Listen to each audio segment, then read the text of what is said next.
سر طاہر ایوب صاحب کو کہ وہ ہمیں اپنے معاذ حسنہ سے مستفید فرمائیں۔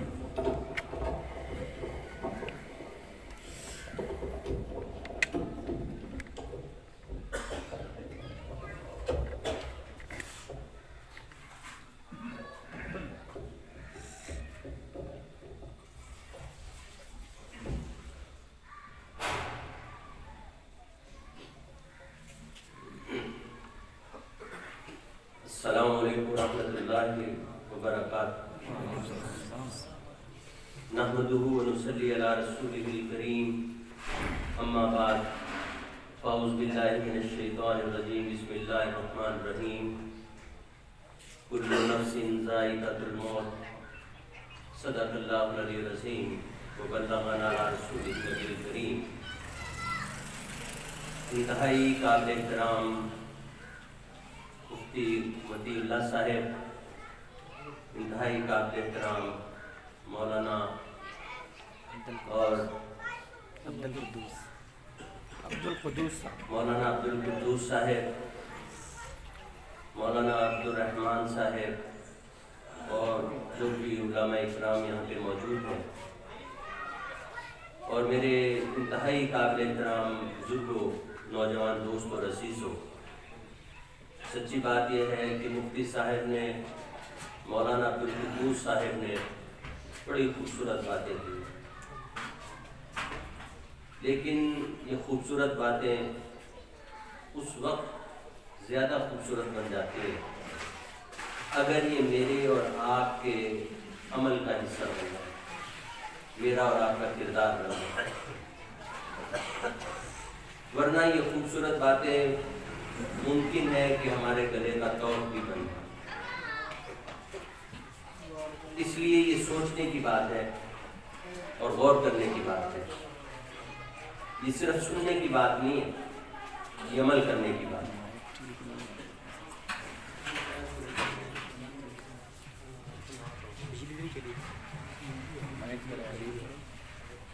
تو چاہیے تو یہ کہ میں اور آپ ان باتوں کو اپنے کردار کا حصہ بنا لیں۔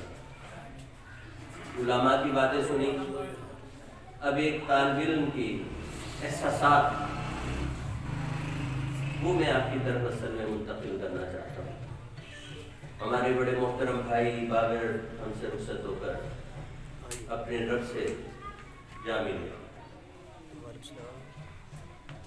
مولانا بار بار ایک بات دہرائی ہے کہ ایک وقت آئے گا کہ میں اور آپ بھی اس رب سے ملاقات کے لیے اس دنیا سے رخصت ہو جائیں گے، اور رب کی ملاقات کوئی عام سی ملاقات نہیں ہے۔ میں اکثر کہا کرتا ہوں، کہیں جاتے ہوئے پولیس والا تھانے بلا کر لے جائے نا تو ہم پریشان ہو جاتے ہیں۔ کوئی دوست احباب جو قریب سے گزر رہے ہوتے ہیں انہیں کہتے ہیں یار ذرا بتانا کہ مجھے تھانے بلایا ہے۔ کیوں؟ کوئی جرم نہیں کیا، کوئی غلطی بھی نہیں، لیکن اس کے باوجود وہ ایک خوف کہ پتہ نہیں، اس لیے کہ وہاں پہ تو اکثر مجرموں کو بلایا جاتا ہے، لیکن جو رب سے ملاقات ہے، جو اس کائنات کا خالق ہے، جو میرا اور آپ کا خالق ہے، جو میرے اور آپ کے بارے میں وہ کچھ جانتا ہے جو میں اور آپ بھی اپنے بارے میں نہیں جانتے، کوئی ایجنسی نہیں جانتی لیکن وہ جانتا ہے، جس کے سامنے میری زندگی کا ایک ایک لمحہ پیدا ہونے سے لے کر اس دنیا سے رخصت ہونے تک میرا ایک ایک عمل اس کے سامنے، میری ہونٹوں سے نکلے ہوئے، زبان سے نکلا ہوا ایک ایک بول اس کے سامنے، اور اس نے مجھے اور آپ کو کیوں پیدا کیا یہ ہم سب جانتے ہیں۔ ہم آج اکٹھے ہوئے ہیں نا، میں سوچ رہا تھا یار جب اس طرح کی کوئی مجلس ہوتی ہے ہم سب آ جاتے ہیں، اس لیے کہ بھائی عامر کا بھائی چلا گیا، بابر چلا گیا، انہوں نے بلایا، پیغام دیا، لیکن ایک پیغام ہر روز رب کا نمائندہ دیتا ہے، حی علی الصلاۃ حی علی الفلاح، الصلاۃ خیر من النوم، الصلاۃ خیر من النوم۔ ایوب طاہر کی آنکھیں نہیں کھلتی، اس سے بڑا کوئی جرم ہو سکتا ہے؟ ہم رب کائنات کو وہ اہمیت بھی دینے کے لیے تیار ہے جو اپنے دوست احباب کو دی۔ ہمیں یہاں ڈر لگتا ہے کہ کہیں دوست نے بلایا وہ ناراض نہ ہو جائے اگر میں نہ جاؤں، لیکن اس کائنات کا خالق و مالک بلائے اور مجھے اور آپ کو ڈر ہی نہ لگے، اس سے بڑی کوئی زیادتی ہم اپنے ساتھ کر سکتے ہیں؟ وہ فوراً سزا نہیں دیتا نا، وہ اپنی نعمتیں پھر بھی عطا کرتا رہتا ہے، پھر چلا جاتا ہے۔ اس نے جو مہلت دے رکھی ہے نا، اس میں کہتا ہے ٹھیک پھر پوچھوں گا، اور ہم اس حوالے سے غلط فہمی کے اندر مبتلا ہو جاتے ہیں۔ میں اکثر کہا کرتا ہوں یہ جانے والے پیغام دے کر جاتے ہیں، رب سے ملاقات کوئی عام سی ملاقات نہیں ہے، یا وہاں ہمیشہ کے لیے سرخرو ہونا ہے یا ہمیشہ کے لیے رسوا ہونا ہے۔ ذرا سوچ لیجیے۔ میں نے یہ جو آیت کا ٹکڑا چھوٹا سا آپ کے سامنے پڑھا ہے نا، آپ سب اس کو جانتے ہیں، ہر مسلمان جانتے ہیں، اور عموماً مدد ترجمہ بھی ہمیں پتہ ہے، کل نفس ذائقۃ الموت، سیدھا سیدھا۔ ایک دن ایسے ہی میں کسی کا جنازہ پڑھانے کے لیے کھڑا ہونے کا، دو لفظ کچھ کہیے، میں نے یہ آیت پڑھی، اچانک میرے ذہن میں اللہ نے ایک بات ڈالی، میں کہ یہ موت کا مزہ کیا ہے؟ کبھی سوچا ہے؟ وہ مولانا جس کا کہہ رہے تھے ہر شخص کے اعمال کی روشنی اس روز، یہ قرآن کہہ رہا ہے، جیسے بھی آ گیا، اسی طرح ہر انسان کی موت کا اپنا مزہ ہے۔ نیک انسان ہے اس کی موت کسی اور طرح کی ہے، جو بد انسان ہے اس کی موت کسی اور طرح کی ہے، جو مڑیا کر ہے اس کی موت کسی اور طرح کی ہے۔ میں کہا کہ گھر میں کھانا بنتا ہے نا، گوشت ایک ہی جانور کا مختلف گھروں میں چلا جائے، لیکن ہر گھر کے پکانے والوں کا ذائقہ ہنڈیا کا مختلف ہوتا ہے، اسی طرح سے ہر انسان کی موت کا ذائقہ بھی مختلف ہے۔ اب یہ ذائقہ میں نے اور آپ نے تیار کرنا ہے، عمدہ ہو یا بس ایسے کیا گزرا ہو۔ وہ موت ایسی ہو کہ جو میرے لیے عزت توقیر کا باعث بن جائے، یا وہ موت ایسی ہو جو میرے لیے رسوائی کا باعث بن جائے۔ جس طرح گھروں میں کھانے بنتے ہیں لوگ تعریف کرتے ہیں، کچھ ایسے بن جاتے ہیں کہ وہ الٹا بدنامی کا باعث بن جاتے ہیں۔ اب یہ فیصلہ مجھے اور آپ کو کرنا ہے۔ بابر بھائی چلے گئے نا، میں کہا تو جانے والا خاموشی سے کچھ پیغام دے جاتا ہے، لیکن پیچھے رہنے والے اس پیغام کو سمجھ نہیں پاتے ہے نا۔ وہ اپنے بھائی کو، اپنے بیٹے کو، اپنے والد کو، اپنی والدہ کو، اپنی بیوی کو، اپنے دوست احباب کو، اپنے جاننے والوں کو ایک پیغام دے کر جا رہا ہے، اور وہ پیغام کیا ہے؟ میں جس راستے پہ چلا ہوں نا، کل کو تمہیں بھی اسی راستے کے اوپر چلنا ہے۔ ہمیں کبھی خیال آیا ہم کندھا دیتے قبرستان تک پہنچا دیتے، پھر اپنے ہاتھوں قبر میں بھی اتار دیتے، لیکن کبھی خیال آیا کہ کل مجھے بھی کوئی اور کندھا دینے والا ہوگا؟ ابھی مولانا دنیا کی کامیابی اور کامرانی کی بات کر رہے تھے نا، حالانکہ ہم نے جسے دنیا کی کامیابی اور کامرانی سمجھ رکھا ہے نا، وہ بھی دنیا کی کامیابی اور کامرانی نہیں ہے۔ مال و دولت، عزت، وجاہت، انہی چیزوں کو کامیابی و کامرانی سمجھ رکھا ہے نا، لیکن یہ کامیابی و کامرانی دنیا میں بھی نہیں ہے، وقتی ہے، وقتی۔ دنیا میں بھی ہمیشگی کی جو کامیابی ہے وہ رب کی وفاداری ہے، یہ یاد رکھیے۔ میں اکثر مثال دیا کرتا ہوں، لاہور کے اندر سیدنا علی حجویری علیہ رحمہ کو آپ جانتے ہیں نا، ان کا دربار داتا صاحب جنہیں کہا جاتا ہے، سن رکھے ہیں نا؟ وہاں کی رونقیں 24 گھنٹے ایک رش۔ کیا سیدنا علی حجویری علیہ رحمہ بر صغیر پاک و ہند کے ساتھ ان کا کوئی تعلق تھا؟ ان کا کوئی تعلق نہیں تھا، اس خطے سے تعلق نہیں تھا، ہجرت کر گئے دور سے، یہاں پر آ کر آباد ہو گئے، رب کا پیغام دیا۔ ان کی کوئی اولاد نرینہ ہے؟ کوئی ان کی اولاد, کوئی ان کا خاندان نہیں. لیکن اس کے باوجود انہیں اس دنیا سے رخصت ہوئے کتنے برس ہو گئے؟ 4-5 صدیاں. لیکن آج بھی لوگ ان سے پیار اور محبت کرتے ہیں. کیوں؟ بہت بڑے کاروباری تھے, کوئی بہت بڑا کسی منصب کے اوپر فائز تھے, اس ملک کے صدر بادشاہ تھے, کچھ بھی نہیں. لیکن وہاں سے چند 1-2 کلومیٹر دور, انارکلی کا نام آپ نے سن رکھا ہے, انارکلی بازار کے اندر ایک ایبک روڈ ہے, اور وہاں ایک بادشاہ کا بھی مقبرہ ہے جسے کوئی جانتے, خاندان غلامہ کا بانی التمش. اس کا بھٹو مرحوم نے کہیں سے تلاش کیا اور اس کے اوپر ایک کپا بنایا. میں نے خود اپنی آنکھوں سے دیکھا ہے کہ چھوٹا سا احاطہ ہے, باہر فٹ پاتھ ہے, یہ نان بائی روٹیاں لگا کر وہاں پہ بیٹھے ہوئے ہیں. لوگ وہ صرف آئے کھاتے ہیں, ہڈیاں چوستے ہیں, اس کے نان میں پھینک دیتے ہیں, اور کتے اور بلیوں ان ہڈیوں کو بھنگوڑ رہے ہوتے ہیں. خاندان غلامہ کا بانی, پورے بر صغیر پاک و ہند کا مطلق العنان حکمران. وہ چھوٹا سا ملک نہیں جس میں پاکستان بھی ہے, جس کے اندر ہندوستان بھی ہے, جس کے اندر بنگلہ دیش بھی تھا, جس میں سری لنکا بھی تھا, جس میں برما بھی تھا, اور جس میں افغانستان بھی تھا.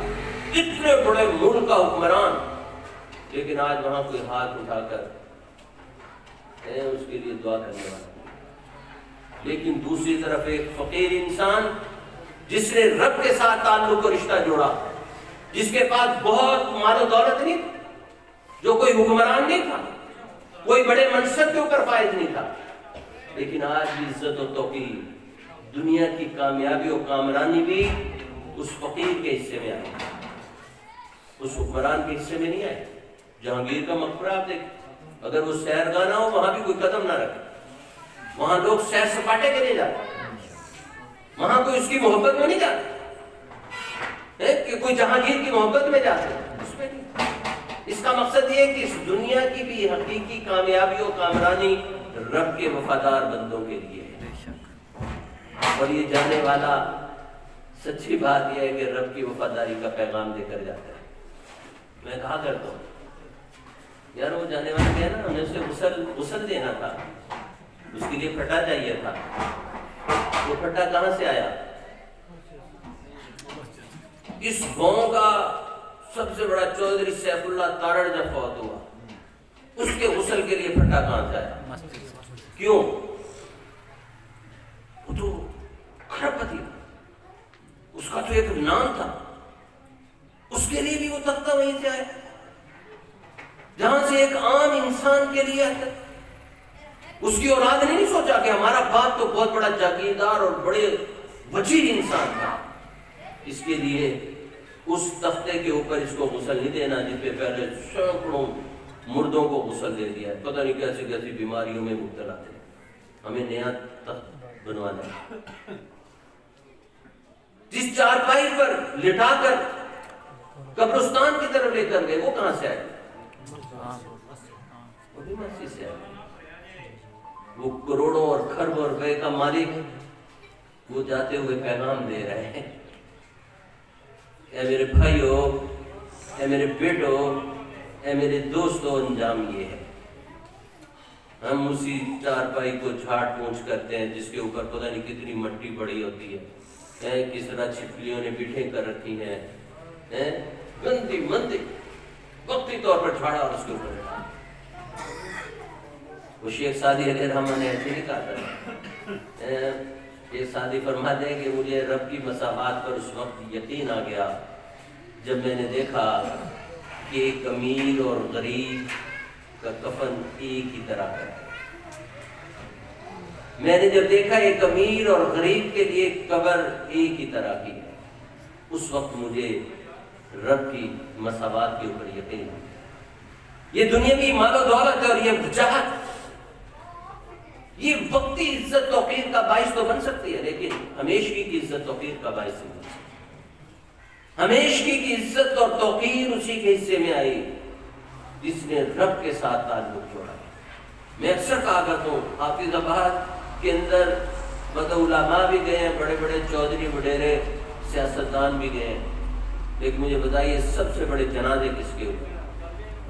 مجھے یقین ہے کہ کول و تارڑ کے اندر بھی سب سے بڑا جو جنازہ ہے نا وہ کسی عالمی کا ہوا ہوگا، کسی دوسرے کا نہیں کہ پورا قصبہ اس کے لیے چڑھ دوڑا۔ یہ اس بات کی علامت ہے کہ عزت توقیر کس کا حصہ ہے۔ تو اس لیے میرے بھائیو، میرے بیٹو، ذرا سوچ لو، حقیقی عزت توقیر کس میں ہے؟ کس میں ہے حقیقی عزت؟ وہ بے ثباتی ہے، یہ سارا ہم نے کندھوں پہ اٹھایا۔ میں کہا کرتا ہوں، مجھے کندھا دیتے ہوئے کبھی خیال آیا یار کل کو میری چارپائی کو بھی کوئی اور کندھا دے گا؟ جب مجھے غسل دیا مجھے خیال آیا کہ کل کو کوئی مجھے بھی غسل دینے والا ہوگا۔ وہ کفن انسلپ چادریں ہیں نا، ان کے اندر ایک سرائی تھی۔ کیا کسی امیر آدمی کے کفن کے اوپر کوئی گوٹا کناری لگائی جاتی ہے؟ کوئی موتی لگائے جاتے ہیں؟ کیا اسی طرح کا کفن؟ اس کفن کے اندر کوئی پاکٹ، جیب کہ اس کا مال و دولت اس کے ساتھ جا رہا ہو؟ وہی بات جو ہونا لگی، ایمان ایمان۔ مفتی صاحب کہتے ہیں نا آخری وقت میں جس کو کلمہ نصیب، لیکن وہ آخری وقت میں وہ کلمہ کس کو نصیب ہوگا؟ دعائیں کرنے سے نہیں، اس کلمے والی زندگی گزارنے سے۔ یہ یاد رکھنا، یہ ہم سب کی خواہش ہے، لیکن وہ خواہش کی تکمیل کب ہوگی؟ جب میری اور آپ کی زندگی اس کلمے کے مطابق گزرے گی۔ اور اگر ایسا نہیں ہے پھر وہ انسلی چادروں کے اندر مجھے بھی لپیٹ دیا۔ یار کبھی تصور میں لا کر تو سوچو، آج تو میں بڑی تراش، یہ کف ٹھیک نہیں بنا، یہ کالر ٹھیک نہیں بنا، یہ سلائی ٹھیک نہیں لگی، اس وقت کیا ہوگا بھائی؟ وہ کچی قبر، کوئی وہاں پہ سنگے مرمر لگتا ہے اس کے اندر؟ کوئی لگاتے؟ کوئی کتنا بڑا انسان چلا جائے، کوئی گڑا۔ یہاں میں اپنے گھر کے اندر پتہ نہیں کیا کچھ کرتا ہوں۔ کبھی سوچیں یار، کبھی تو میں کہتا ہوں کہ گھر کا کوئی ایک ایسا اندھیر کمرہ ہی بنا لو کہ اس میں لیٹ کے ذرا کبھی قبر کا تصور کر لو۔ وہ جو قبر کھودی ہے کبھی اس کے اندر لیٹ کر سوچ لو کہ کل کو میرے اوپر بھی کوئی اسی طرح سے مٹی ڈالے، اس وقت میرے دل کی کیفیت کیا ہو؟ چارپائی کو کندھر لگاؤ، جنازہ لے جاتا ہے، ایک آدمی زور سے نعرہ لگاتا ہے کلمہ شہادت، چند ایک جو قریب ہوتے ہیں وہ کلمہ پڑھ دیتے ہیں۔ حالانکہ اس وقت کلمہ پڑھنے کی بات نہیں ہے، اللہ کے نبی صلی اللہ علیہ وسلم نے تو فرمایا خاموشی کے ساتھ جاؤ، جو جنازے کے ساتھ جاؤ خاموشی اور غور و فکر کرو، آخرت کے اوپر پڑھو۔ یہ کلمے کی بات اس وقت تھی جب اس پہ جان کنی کا وقت، جو اس کے عزیز و اقارب قریب تھے وہ اونچی آواز میں وہ کلمہ پڑھتے تاکہ وہ بھی ربا ربی میں کلمہ پڑھتا۔ اس وقت اس مرنے والے کو یہ نہ کہا جائے کلمہ پڑھو، اس لیے کہ اس وقت ایسی اذیت میں ہوتا ہے، این ممکن ہے کہ وہ انکار کر دے، اسے تلقین کہتے ہیں، اسے تلقین کہتے ہیں۔ لیکن اس وقت ہمیں یاد نہیں ہوتا، اس وقت ہم آنسو آ رہے ہوتے ہیں، رو رہے ہوتے ہیں، آہو فغان کر رہے ہوتے ہیں، اور جب سوچو فکر کرنے کی بات ہوتی اس وقت ہم کلمے کی آواز دیتے ہیں، لیکن سارا مجمع پیچھے جو لائن لگی ہے وہ باتوں کے اندر مشغول ہوتا ہے، وہ دنیاوی باتیں کر رہا ہوتا ہے، کاروباری باتیں کر رہا ہوتا ہے، وہ دوستی نبھا رہا ہوتا ہے۔ یہ کیا زندگی ہے؟ سوچے اسے کندھے بدلتے ہوئے، یہ جو کندھا بدلنے کی بھی بات ہے یہ کیوں ہے بھائی؟ ایک تو میں سوچتا ہوں سچی بات ہے ذرا سہولت ہو جاتی ہے نا، ایک دوسرا، ورنہ ایک کوئی 1 کلومیٹر اٹھا کر لے جانے پڑے وہ چارپائی تو شاید وہ بے بس ہی ہو جائے۔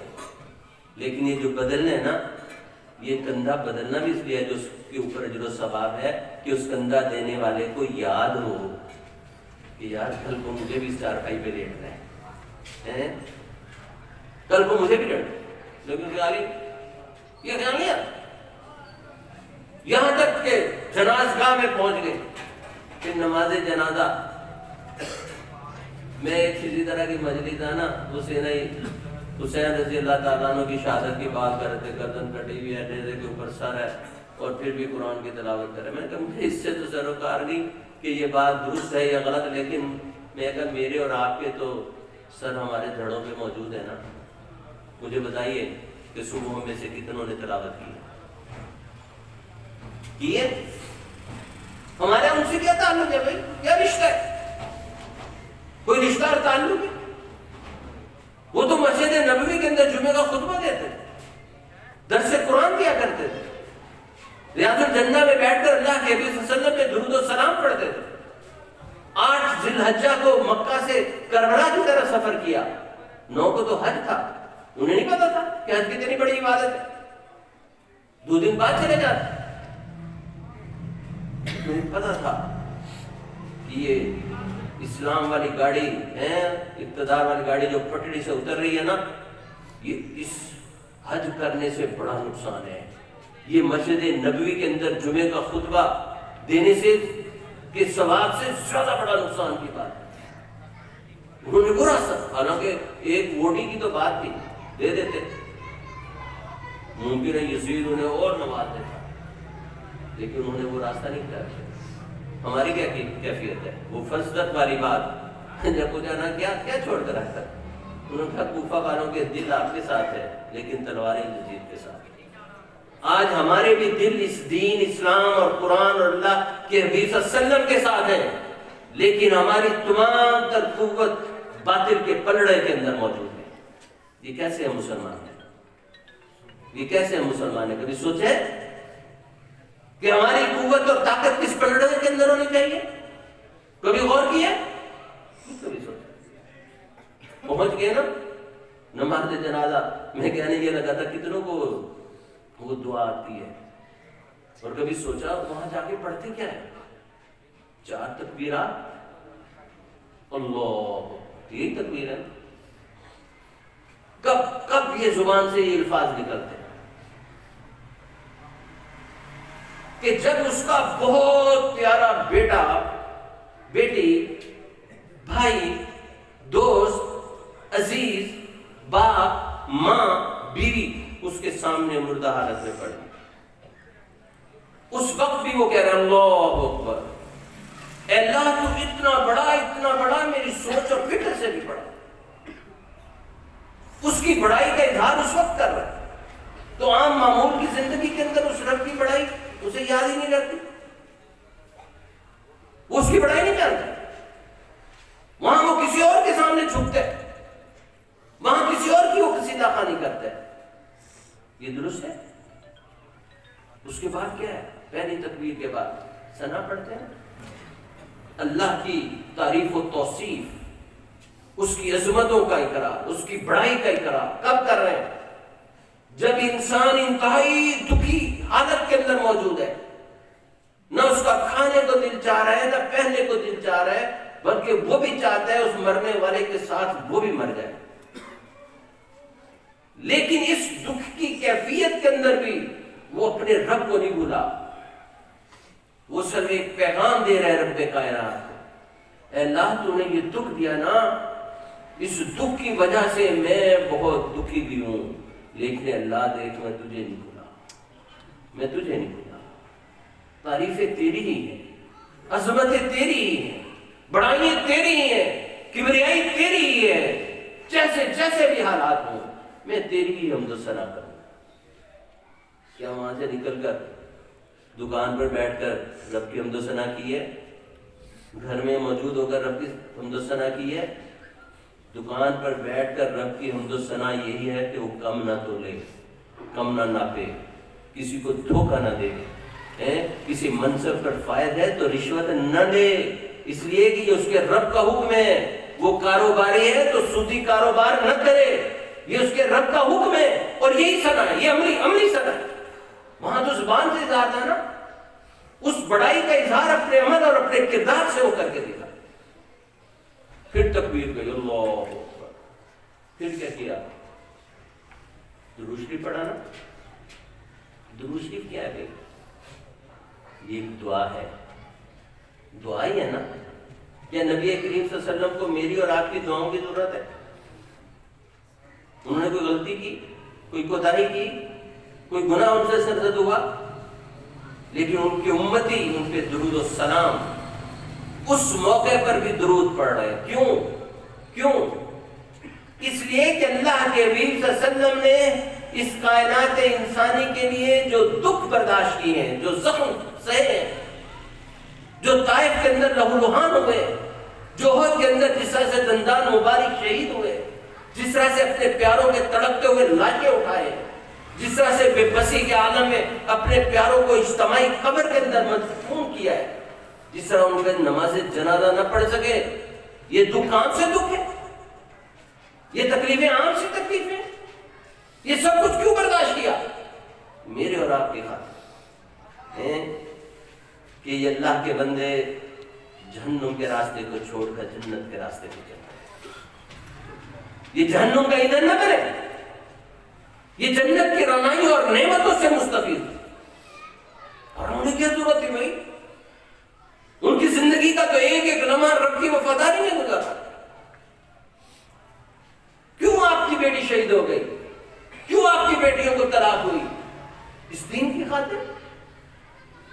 ہم وہاں پہ جب اپنا بہت پیارا کو رخصت کر رہے جہاں رہنا، اس وقت بھی رب کو کہہ رہے ہیں رب کائنات دیکھ، اس موقع پہ بھی ہم تیرے حبیب کو نہیں بھولیں گے، وہ ہمیں یاد ہے، اس کے احسانات ہمیں یاد ہے، لیکن وہ یاد کرنا بس نہ، وہاں وہ اقرار کرے میں زندگی کے ہر لمحے میں تیرے حبیب کی پیروی کروں گا، ان کے بتائے ہوئے راستے کے اوپر چلوں گا، اس لیے کہ وہی راستہ کامیابی و کامرانی کا راستہ ہے۔ لیکن وہ تو بس جنازگاہ تک تھا، جنازگاہ سے باہر قدم نکلے، بلکہ نماز جنازہ ختم ہوئی، ہم پھر اسی طرح گپوں اور خوشگپیوں کے اندر مشغول ہو، ہم بھول گئے، پھر تکبیر گئی، رب کی بڑائی، پھر وہ دعا، میں کہا کرتا ہوں یارو وہ دعا مجھے بتاؤ،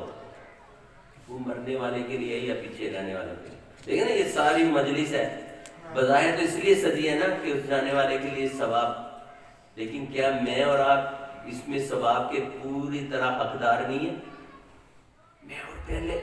میں اور آپ تو پہلے اس کا اجر اور ثواب سمیٹ گئے، انہیں تو بعد میں ملے۔ اگر ہم نے کوئی اچھی بات سنی ہے اور اس اچھی بات پر عمل کرنے کا عزم اور ارادہ کیا ہے، زندگی تو میری اور آپ کی بدل، جیسا بھی مولانا مالک بن دینار علیہ رحمہ کا وہ واقعہ سنا ہے، یہ بات تو سمجھنے کی، تبدیلی کی۔ میں کہا کرتا ہوں پتہ نہیں یہ جنازہ ہم جانے والے کا پڑھتے ہیں یا اپنے ہی پڑھتے ہیں، اور ذرا اس دعا پہ غور کریں جو سب مصارف پڑھتے ہیں، اس کا ایک ایک لفظ بڑا انمول ہے، اس کا آغاز ہی آپ سے ہوتا ہے، مجھ سے ہوتا ہے، اللہم اغفر لحینا، اے اللہ تو بخش دے جو ہمارے زندہ ہیں، وہ جانے والے کی تو بات ہی نہیں۔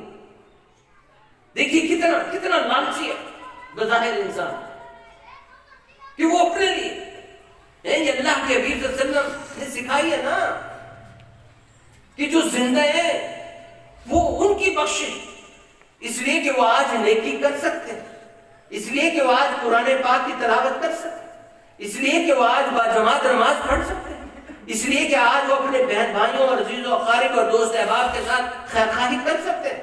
اللہم اغفر لحینا، یہ بخشش رب کی وفاداری سے ہوگی، اللہ کے حبیب صلی اللہ علیہ وسلم کے طریقے اور سنت سے ہوگی، اس پر عمل پیرا ہونے سے، اس لیے یہاں دعا کی۔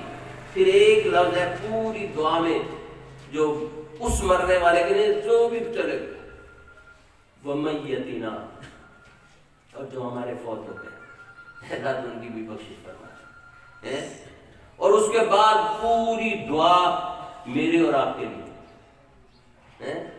وَشَاهِدِنَا وَغَائِبِنَا، جو اس وقت نماز جنازہ کے اندر شریک ہو گئے، یہاں موجود ہیں، اے اللہ تو انہیں بھی بخش دے، اور جو کسی اپنی مصروفیت کی وجہ سے نہیں آ سکے، دکان پر بیٹھے ہیں، بیمار ہیں، ہاسپٹل میں ہیں، گھر میں ہیں، کسی سفر میں ہیں، اور جو نہیں آ سکے اللہ تو انہیں بھی بخش دے، جو یہاں موجود ہیں، اس میں اس کے لیے کیا؟ وصغیرنا وکبیرنا، اے اللہ تو ہمارے بچوں کو بھی بخش دے، تو ہمارے بڑوں کو بھی، وذکرنا وانثانا، اے اللہ تو ہمارے مردوں کو بھی بخش دے، تو ہماری خواتین کو بھی بخش دے۔ پھر بتائیے اس کے لیے کیا ہے؟ اور جو اگلا حصہ ہے نا وہ بڑا کمال کا ہے، وہ دعا کا حصہ بڑا کمال کا ہے۔ اور یہ دیکھیے کہ یہ دعا کب کر رہے ہیں؟ جب اس کا بہت پیارا بھائی لاش کی صورت میں اس کے سامنے پڑے، اس کا جگری یار اس کے سامنے پڑے، اس کا باپ، اس کی ماں، اس کا بیٹا، اس کا بھائی اس کے سامنے پڑے، اس وقت وہ رب سے کچھ التجا کر رہا ہے، اس وقت رب سے کچھ مانگ رہا ہے۔ ذرا غور کیجیے، وہ عام سا وقت نہیں ہے، وہ تو بڑا خاص وقت ہے۔ ایسے میں تو انسان سب کچھ بھولا ہوتا ہے، لیکن یہاں نہیں بھولا تو ایک بڑی چیز نہیں بھولا، اللہم من احییتہ منا فہی الاسلام، اے اللہ تو ہمیں جب تک زندہ رکھے اسلام پر زندہ رکھے۔ یہ دیکھیں یہ کب کہہ رہا ہے، اور اسلام مولانا نے بتایا کیا ہے؟ نماز کا پڑھنا، روزے کا رکھنا، زکوٰۃ ادا کرنا، صدقات و خیرات کرنا، اللہ کے بندوں کے ساتھ خیر خواہی کرنا، کم نہ تولنا، کم نہ ناپنا، دھوکہ نہ دینا، ملاوٹ نہ کرنا، ذخیرہ اندوزی نہ کرنا، رشوت نہ لینا، سودی کاروبار نہ کرنا، یہ سارا اسلام ہے۔ جھوٹ نہ بولنا، یہ اسلام ہے۔ کیا میری اور آپ کی عملی زندگی میں ایسے؟ وہاں ہم دعائیں کر، اے اللہ تو ہمیں جب تک زندہ رکھے اسلام پر زندہ رکھے۔ کبھی میں نے اپنی زندگی کا جائزہ لیا ہے؟ میرے شب و روز کیسے گزرے ہیں؟ رب کی وفاداری میں یا اس کی نافرمانی اور بغاوت میں کیسے گزر رہے؟ کبھی سوچے؟ ہم نے غور ہی نہیں کیا۔ لیکن یہاں دیکھیں اس موقع پہ بھی وہ بھولا نہیں ہے، جب دکھوں کے اندر نڈھال، اللہم من احییتہ منا فہی الاسلام، اللہ تو ہمیں جب تک زندہ رکھے اسلام پر۔ اور پھر اگلی بات کیا کہی؟ وَمَن تَوَفَّيْتَهُ مِنَّا فَتَوَفَّهُ عَلَى الْإِيمَانِ، اور جب تو ہمیں موت دے اپنے پاس بلائے تو ایمان میں بلائے، حالت ایمان کے اندر۔ یہ کلمہ جو ہم کہتے ہیں نا مرتبہ کلمہ نصیب ہونا، یہ دعا کی ترتیب بھی بتا رہی ہے کلمہ کس کے حصے میں آئے گا، جس کی زندگی اسلام کے مطابق گزرے گی، جو کبھی مسجد میں گئے ہی نہیں، کیا اس کی موت مسجد میں آ سکتی ہے؟ جس نے کبھی قرآن پاک کھول کر دیکھا ہی نہیں، کیا اس کی موت تلاوت کرتے ہوئے آ سکتی ہے؟ جو کبھی رب کے سامنے سجدہ سجود ہوا ہی نہیں، کیا اس کی موت سجدے میں آ سکتی ہے؟ جس نے کبھی وضو کیا ہی نہیں، کیا اس کا وضو کرتے وقت موت آ سکتی ہے؟ جس کے قدم کبھی مسجد کی طرف اٹھے ہی نہیں، کیا مسجد کی طرف چلتے ہوئے اس کی موت آ سکتی ہے؟ اس کی نہیں آتی۔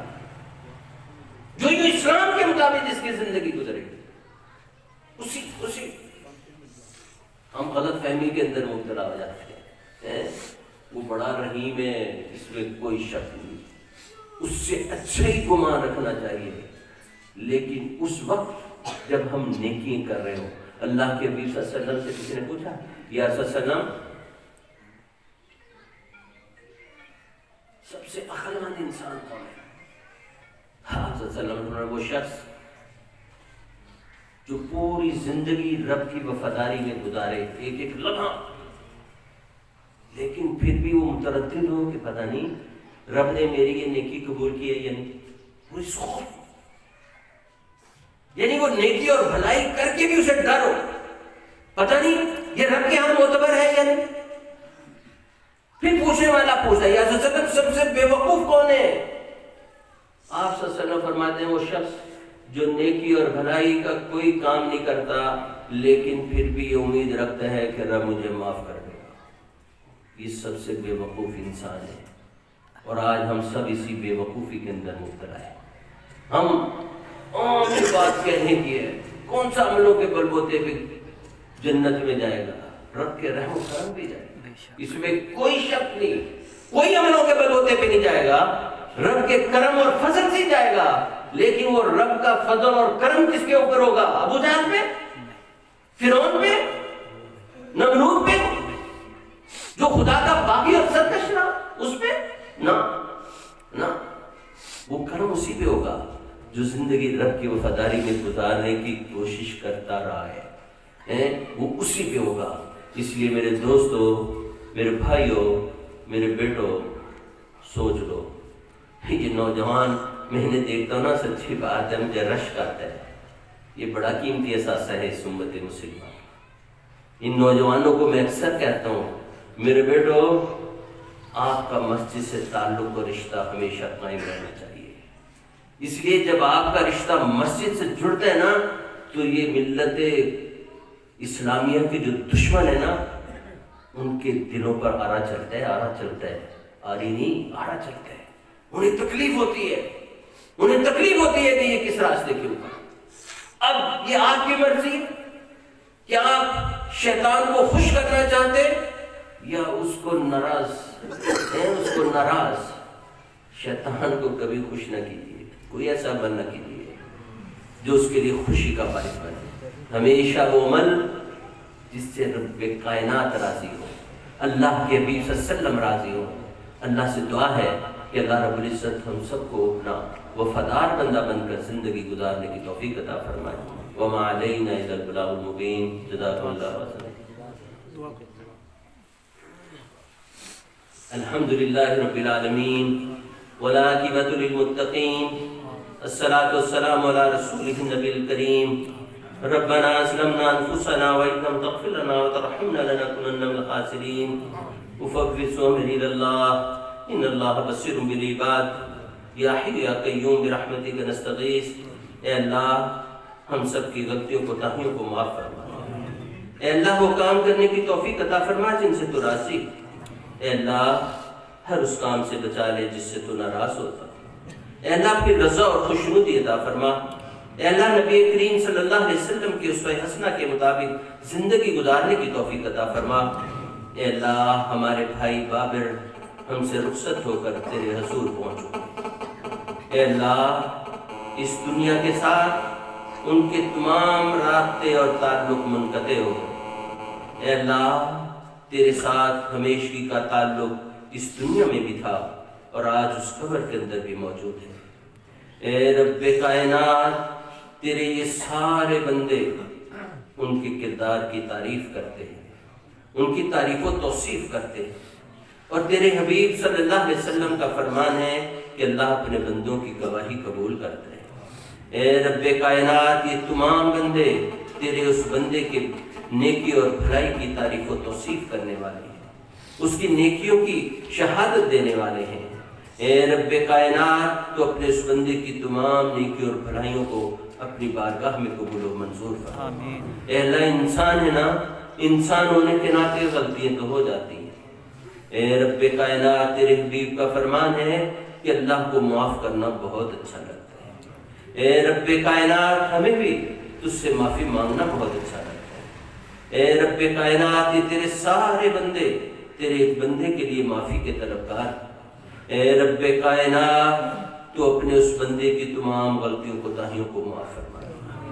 اے اللہ تیرے حبیب کا فرمان ہے کہ اللہ کہتے ہیں کہ جب میرے بندے میرے سامنے ہاتھ اٹھاتے ہیں نا تو مجھے ان ہاتھوں کو خالی لوٹاتے ہوئے شرم آتی ہے۔ اے اللہ تیرے حبیب کا یہ بھی فرمان ہے، اللہ کہتے ہیں جب سفید بالوں والے میرے سامنے ہاتھ اٹھاتے ہیں مجھے سفید بالوں کا حیا آتا ہے۔ اے اللہ دیکھ کتنے سفید ریش، کتنے نوجوان تیرے سامنے ہاتھ اٹھائے ہوئے تیرے بندے کے لیے معافی کے طلبگار ہیں۔ اے رب کائنات تو اپنے اس بندے کی تمام غلطیوں کوتاہیوں کو معاف فرما۔ اے اللہ تو ان کی تمام کوتاہیوں کو معاف فرما۔ اے اللہ تو اپنے اس بندے کو جنت الفردوس میں اعلیٰ مقام عطا فرما۔ اے اللہ تو اپنے بندے کی قبر کو جنت کے باغوں میں سے باغ بنا۔ اے اللہ تو اپنے بندے کی قبر کے اندھیرے کو اپنے نور سے روشن فرما۔ اے اللہ تو اپنے بندے کی قبر کو تا حد نظر تک وسعت عطا فرما۔ اے اللہ اپنے بندے کے لیے قیامت کے روز نبی کریم صلی اللہ علیہ وسلم کی شفاعت کا مستحق بنا، آپ کے دست مبارک سے حوض کوثر کا پانی پینا انہیں نصیب فرما۔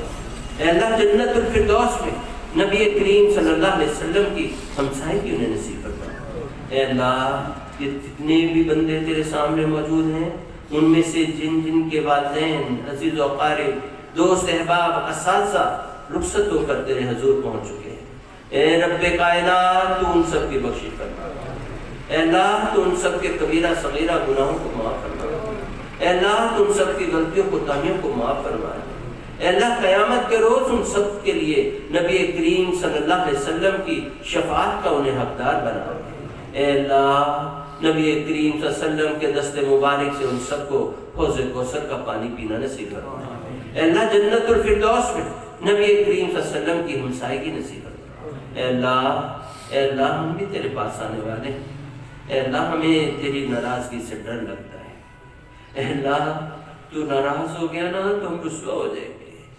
ربنا ظلمنا انفسنا وان لم تغفر لنا وترحمنا لنكونن من الخاسرين۔ اے اللہ اگر تو نے معاف نہ کیا اور رحم نہ فرمایا تو اللہ ہم رسوا ہو جائیں گے۔ ہم نے تیری نافرمانی کر کے اپنے ساتھ بڑی زیادتی کی ہے، ہم نے اپنے اوپر ظلم کیا ہے۔ اے اللہ اس تمام در کوتاہیوں کے باوجود اے اللہ ہم سب تجھ سے معافی کے طلبگار۔ اے رب کائنات تو ہم سب کو معاف فرما۔ اے رب کائنات تو ہم سب کو معاف فرما۔ اے اللہ ڈاکٹر عافیہ صدیقی، شبیر شاہ ملک، یاسین آسیہ تراقی اور تیرے بہت سے بندے ہیں جو تیرے دین کی سربلندی کی خاطر آج اپنوں اور دشمنوں کی قید میں ہیں۔ اے رب کائنات تو ان سب کی رہائی کے اسباب پیدا فرما۔ اے اللہ تو ان سب کے لیے خیر اور بھلائی کے فیصلے صادر فرما۔ اے اللہ یہ میرے دوست احباب جو آج یہاں پہ اکٹھے، اے اللہ تو ہی تو ہے جو اپنے بندوں کے دلوں کو بدلنے والا ہے، تو ہی تو ہے جو نیکی کی راہوں پہ چلانے والا ہے۔ اے رب کائنات تو اپنے ان تمام بندوں کو نیکی اور بھلائی کے راستے پہ چلنے والا بنا۔ اے اللہ تو ان سب کو سچائی اور صداقتوں کا لمبردار بنا۔ اے اللہ ہم سب کی زندگی کا ایک ایک لمحہ تیری وفاداری کے اندر گزرنے والا، تیرے حبیب صلی اللہ علیہ وسلم کی اتباع کرتے ہوئے گزرنے والا۔ اے رب کائنات تو ہمیں اپنے حبیب سے سچی محبت عطا فرما، وہ محبت جو ہمیں نیک عمل کے اوپر اکسانے والی ہے، وہ محبت جو تیرے حبیب صلی اللہ علیہ وسلم کی اتباع کے اوپر ہمیں لے کر چلنے والی ہے۔ اے اللہ ایسی محبت نہ عطا کر جو ہمیں تیرے حبیب کی نافرمانی والے راستے کے اوپر لے کر چلنے والی ہو، جو تیری نافرمانی والے راستے کے اوپر لے کر چلنے والی۔ اے رب کائنات ہم ہیں تیرے بندے نا، غلطی ہوئی ہیں، ہم تیرے اس طرح وفادار نہیں بن سکے جیسا بننا چاہیے۔ اے رب کائنات تو ہم سب کو معاف فرما۔ اے رب کائنات تو ہم سب کو معاف فرما۔ اے اللہ تو ہمارے گھروں میں ہمارے بیوی بچے، ہمارے یہ نوجوان، اے اللہ ان سب کو اسلام کا سپاہی بنا دے۔ اے اللہ تو افغانیوں کی مدد فرما۔ اے اللہ تو افغانیوں کے لیے خیر اور بھلائی کے فیصلے صادر فرما۔ اے اللہ تو کشمیر کے مظلوم مسلمانوں کی مدد فرما۔ اے اللہ تو فلسطین کے مظلوم مسلمانوں کی مدد فرما۔ اے اللہ تو مصر کے مظلوموں کی مدد فرما۔ اے اللہ جہاں کہیں بھی مسلمان مظلومیت کی زندگی گزار رہے، اے اللہ تیرے سہارے کے سوا کوئی سہارا نہیں ہے۔ اے رب کائنات تو اپنے تمام مظلوم بندوں کی مدد فرما۔ اے اللہ تو ہم سب کو معاف فرما۔ اے اللہ تو ہم سب کو معاف فرما۔ اے اللہ تو ہم سب کو معاف فرما۔ صلی اللہ تعالی علی رسول خیر خلقہ محمد وآلہ وصحبہ وسلم اجمعین برحمتک یا رحمن۔